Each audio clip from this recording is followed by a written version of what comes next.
morning, everybody.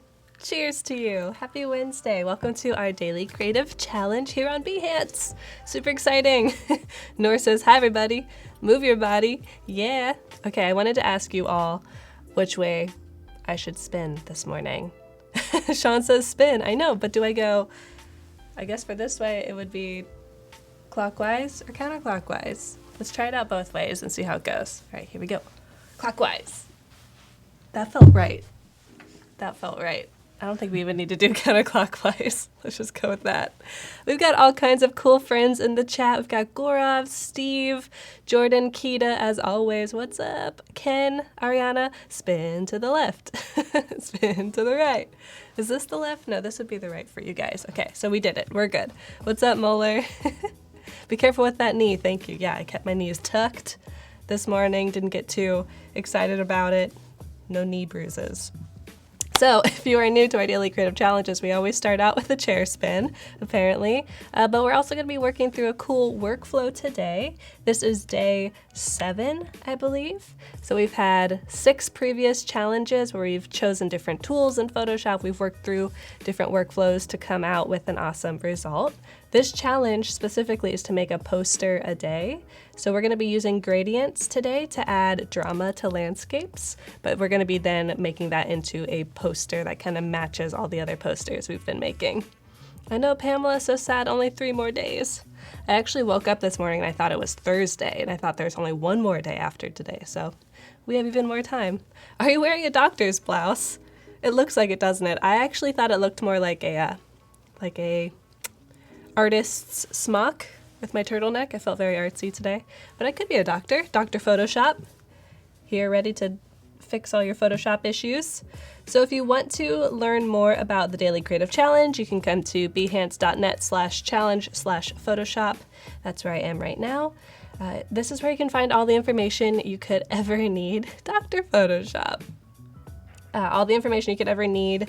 It always has the challenge. Every day a new one gets unlocked. So here is today's challenge.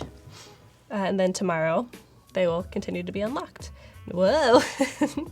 Now, next steps, of course, get Adobe Photoshop if you don't have it already, and then chat with the community. So this is very cool. We do have a community chat. It's on Discord, and it's a way for you to stay in touch with people that you're chatting with right now, stay in touch with me, other Adobe folks, and mentors. And it's open 24/7, so people are always in there chatting. If you have questions, you can always come and chat there. I actually got a message on Behance today from someone saying, hey, I want to get into graphic design, but I don't know how to find a mentor and build a community. And I said, come on over to Discord. It's the perfect place. So I'll show you very quickly what Discord looks like. When you come and join Discord, by the way, the link is bit.ly/psdiscord, capital P, capital S. Beautiful. Ooh, Kale says this is the first time catching the live stream. Welcome. Glad to have you here. Yeah, chat with us. We don't bite much. Nice, Kay Richards. Nice.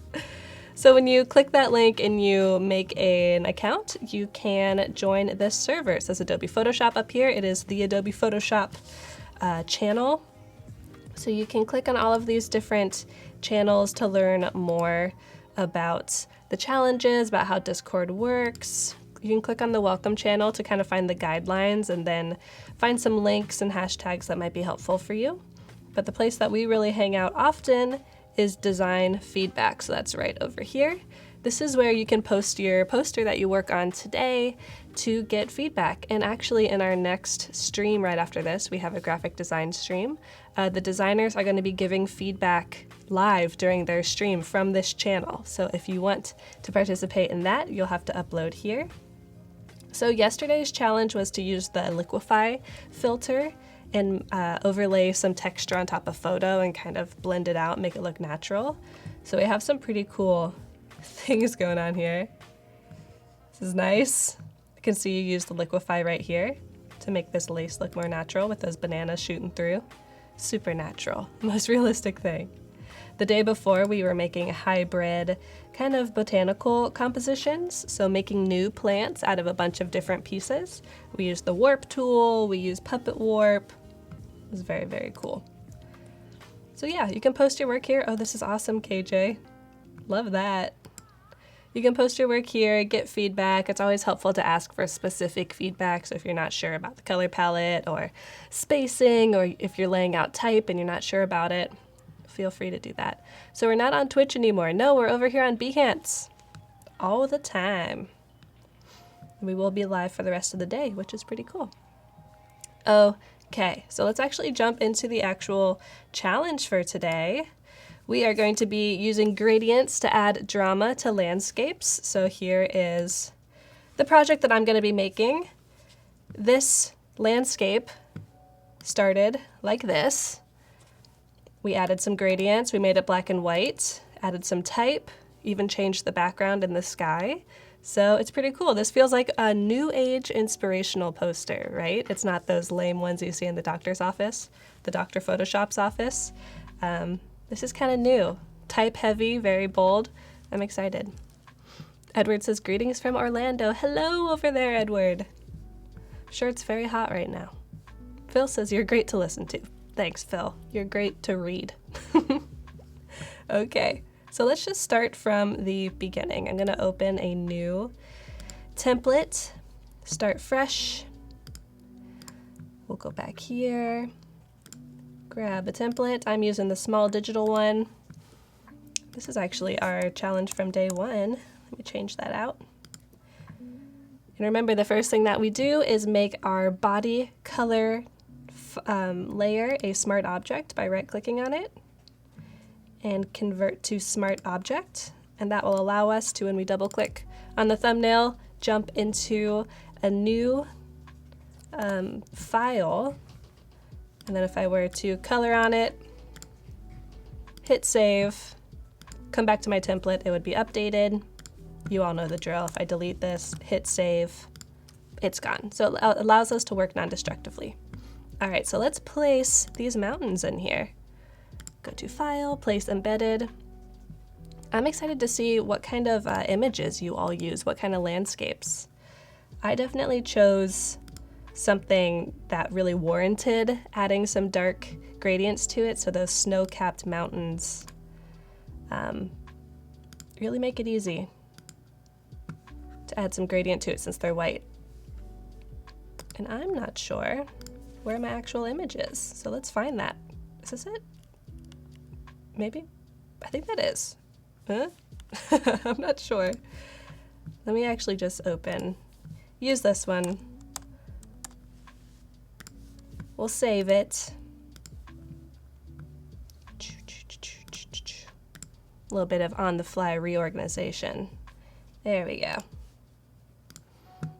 Alrighty. Let's place that in here. Perfect. Place embedded. Landscape. Okay, so for a poster, and since we're doing vertical posters, this image doesn't work perfectly because it's not portrait mode. It's not poster mode, I guess you would say. It's horizontally oriented. So we're going to have to change the background, but that's no big deal. I'm going to increase the size here.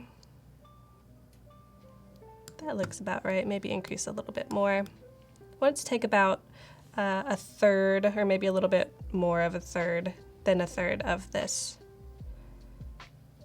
poster.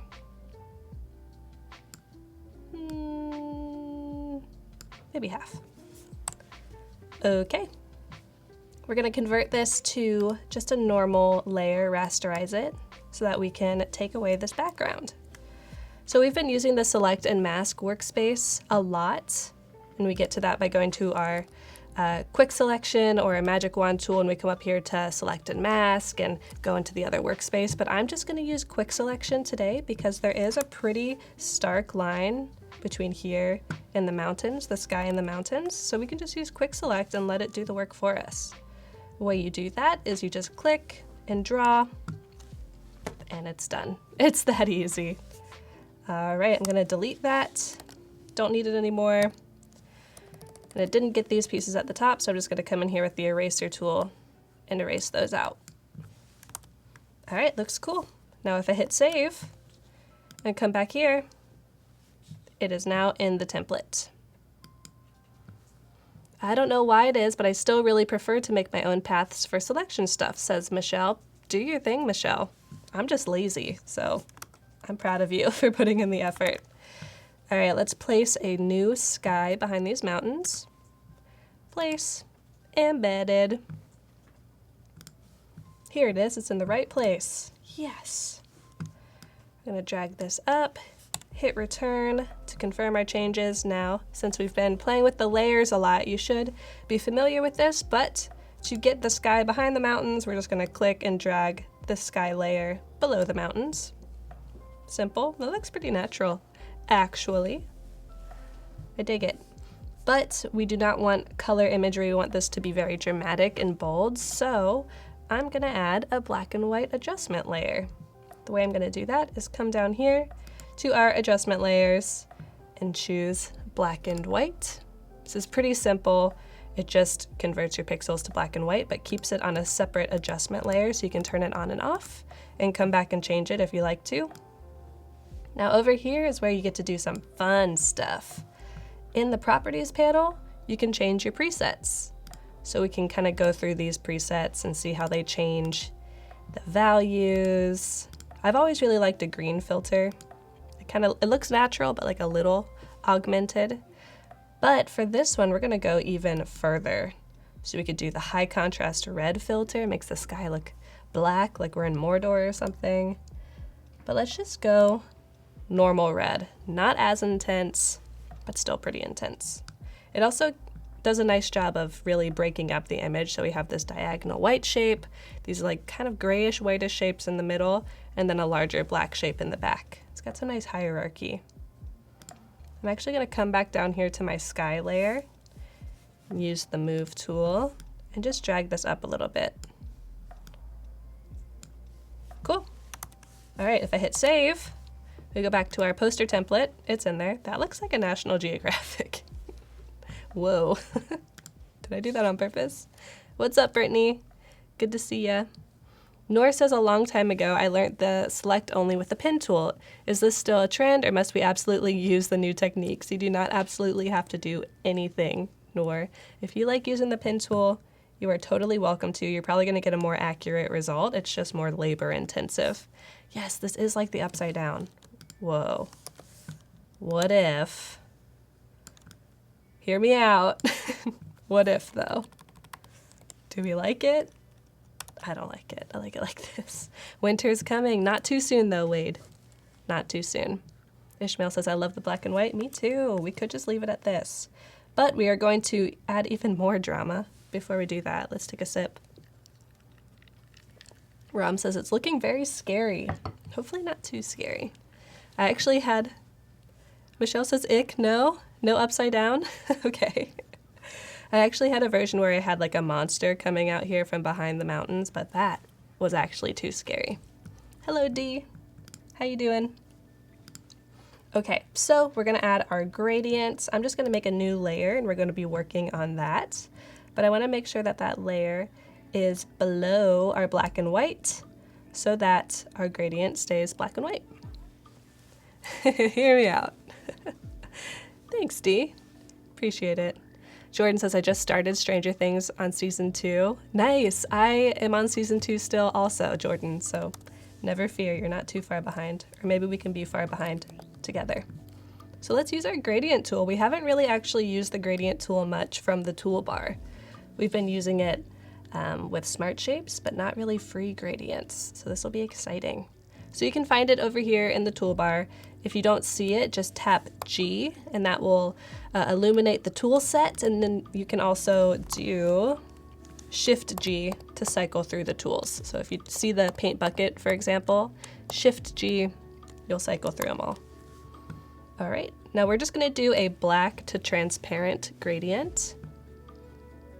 And up here, we can choose that. So since I have black chosen as my foreground color, it's already black to transparent here, which is great. And let's just play. Let's just see how this goes. I'm gonna click and drag upwards. It's not bad. Build it up a little bit. I wanna just add a little bit of almost like a vignette at the bottom. So I like that. Maybe add some at the top too. Maybe not. One thing I love about this is you can also change the mode in which you make a gradient. So if you change it to multiply, it'll be a little deeper, a little more intense. I feel like I'm gonna sneeze, but it's just not happening. Maybe coffee will help. Nope, didn't help. Brittany says there's a famous photographer that did high contrast black and whites, but the name slips me. I think that's Ansel Adams. I was really inspired by his work for this project. Of course, this is not Ansel Adams quality, but I'm trying.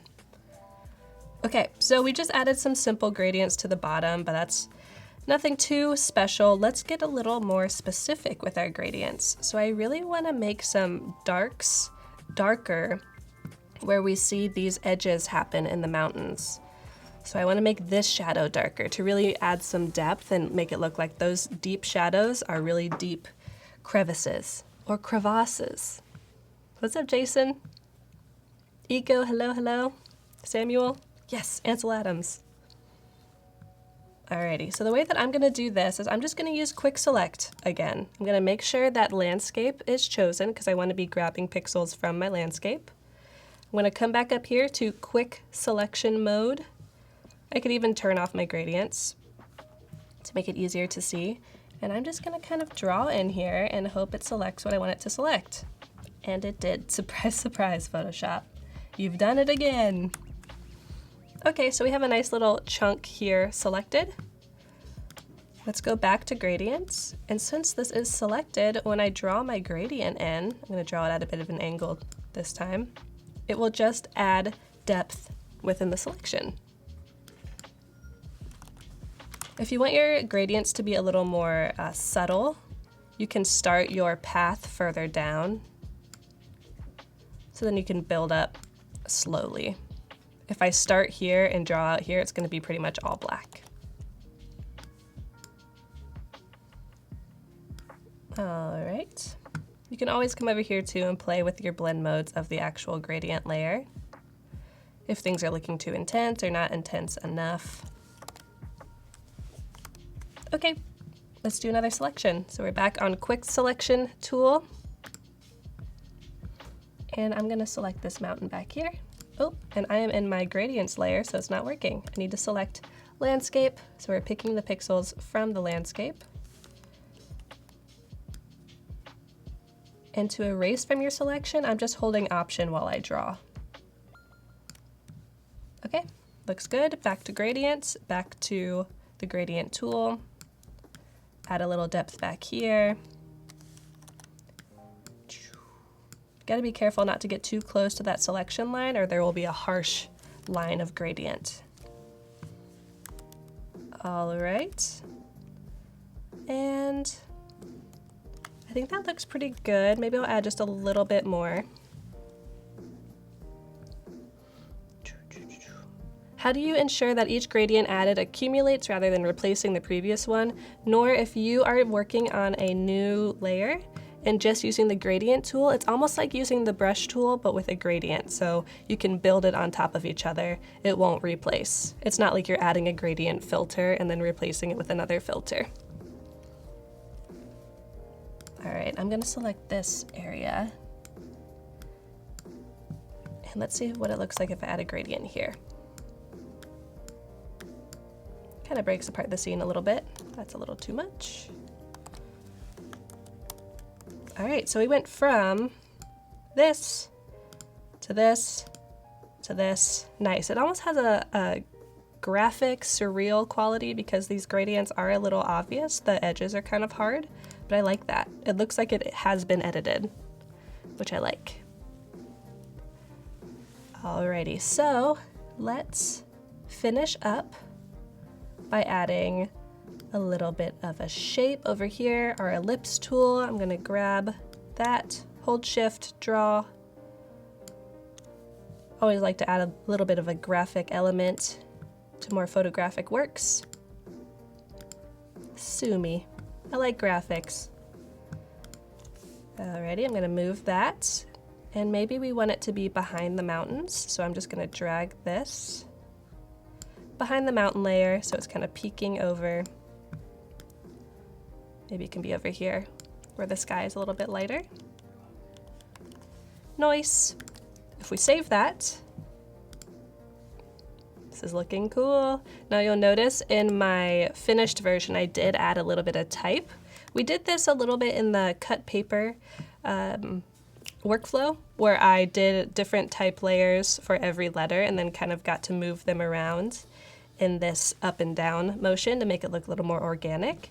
So the way that I did this was I made new layers for every single type piece, placed them how I wanted to, and then some of them I placed behind the mountains. So you'll notice the mountains are here, and the letters, or the numbers, letters, I feel like I do that every day. The letters are behind the mountains, and then for these up here, I had to mask them because they're not actually behind anything, but I wanted to make them look like they were. So this P just has a mask. If I disable it, you'll be able to see over it, enable it, and the U just has a mask in the shape of this mountain as well. So there we get Rise Up. Boom. Pretty cool. And I think a black frame works pretty well for that. It's very simple. We'll add in our poster number. So I just did day 7, and maybe we'll add a little bit of a gradient to this poster number. So I'm going to select the pixels. This is kind of a nitty-gritty way to do it, or a quick and dirty, I should say. I'm selecting the pixels from the poster number by selecting my layer, hitting Command and clicking. You'll notice when I press Command, this icon shows up. That's going to select all of the pixels from this layer. Then I'm just going to come over to my gradient tool, make a quick new layer, and draw in some gradients. Yes, much better. It's subtle, but it makes it a little stronger. Oh, thanks, Samuel. Appreciate it. So let's export this, get it going, get it up on Behance. I'm coming up to File, Export As. It's already the size I want it to be. Perfect. Let's export this. Day 7. Gradient. Save. And then let's go over to my Behance portfolio, edit our project. So I'm going to hover over this cog, click Edit. Dee says it's fun to watch the different styles. Aw, I'm glad to hear that. I try and switch it up, teach you a wide range of things. I'm usually just an illustrator, so it's fun to do a little bit of design. Just an illustrator. Jason says, makes me want to get out of my chair and go climb a mountain. Yes. All right, let's say day 7, dramatic gradients. Upload our media. Let's see. Navigation. Boom. It's that easy.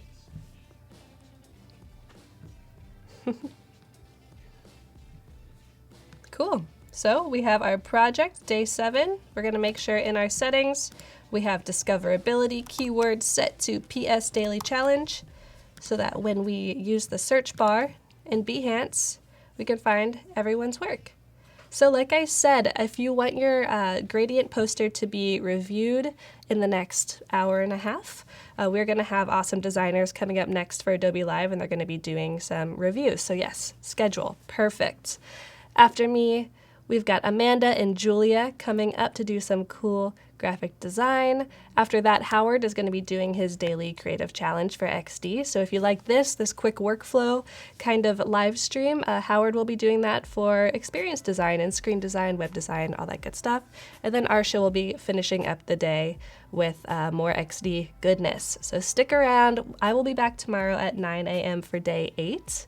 If you have any guesses for what day 8 could be, let me know and post your works in progress in Discord in the Get Feedback channel if you would like to be reviewed by Amanda and Julia. So I'll be back tomorrow. Have a great day, everyone, and I will see you in chat. Bye.